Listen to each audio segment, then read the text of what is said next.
रात के 11 बजे थे। प्लेटफॉर्म लगभग खाली था। हल्की बारिश हो रही थी और अनिकेत अकेला बेंच पर बैठा था। उसके हाथ में एक लिफाफा था।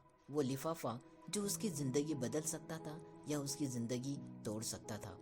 उसे सुबह 6 बजे की आखिरी ट्रेन पकड़नी थी, लेकिन सवाल ट्रेन का नहीं था। सवाल था, क्या वो खुद को पकड़ पाएगा। अनिकेत नागपुर का एक साधारण लड़का था। बीकॉम किया, कई इंटरव्यू दिए, हर जगह वही जवाब मिला, हम आपको अपडेट करेंगे। ये लाइन सुनकर जितनी उम्मीद मरती है उतनी तो बोर्ड के रिजल्ट में भी नहीं मरती।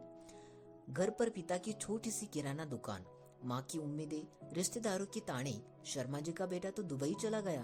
अनिकेत मुस्कुराता था, लेकिन अंदर से वो धीरे धीरे टूट रहा था।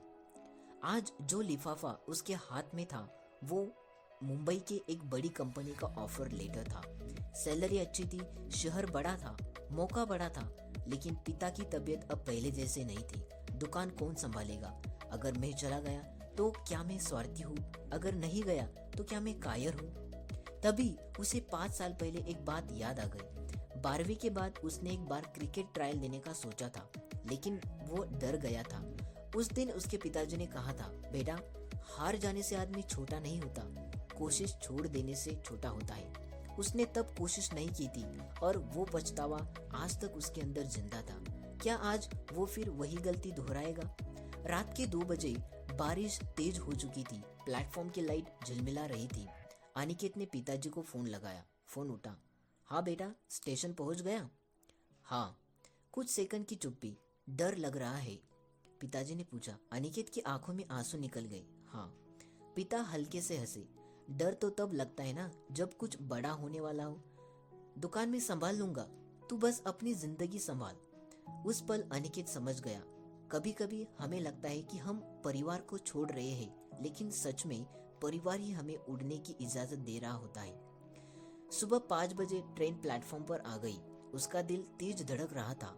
अगर वो इस ट्रेन में चढ़ गया तो जिंदगी बदल जाएगी। अगर नहीं चढ़ा तो शायद वो हमेशा इसी प्लेटफॉर्म पर अटका रहेगा, सिर्फ जगह नहीं, मानसिक रूप से। दरवाजा खुला, लोग चढ़ने लगे, वो खड़ा रहा। 6 बजे टीटी ने सीटी बजाई और अनिकेत ने एक गहरी सांस ली और ट्रेन में कदम रख दिया। मुंबई की भीड़, लोकल ट्रेन, छोटी सी पीजी रूम। शुरुआत आसान नहीं थी। कई बार लगा घर चला जाऊं, लेकिन हर बार उसे याद आता, कोशिश छोड़ देने से आदमी छोटा होता है। 3 साल बाद वही अनिकेत कंपनी में टीम लीडर था। पिता की दुकान अब ऑनलाइन भी चल रही थी और उसका सेटअप उसी ने करवाया था। जिंदगी में आखिरी ट्रेन बार बार नहीं आती। कभी वो नौकरी के रूप में आती है, कभी प्यार के रूप में, कभी एक छोटे से फैसले के रूप में। डर हमेशा रहेगा, लेकिन डर इस बात का संकेत है कि तुम कुछ बड़ा करने वाले हो। आज तुम किस प्लेटफॉर्म पर बैठे हो, किस आखिरी ट्रेन का इंतजार कर रहे हो, और सबसे जरूरी, क्या तुम उसमें चढ़ोगे?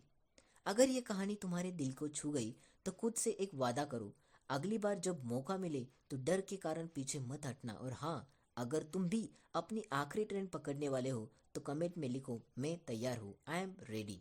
मैं तुम्हारी कहानी भी सुनना चाहता हूँ, कमेंट में ज़रूर लिखिएगा।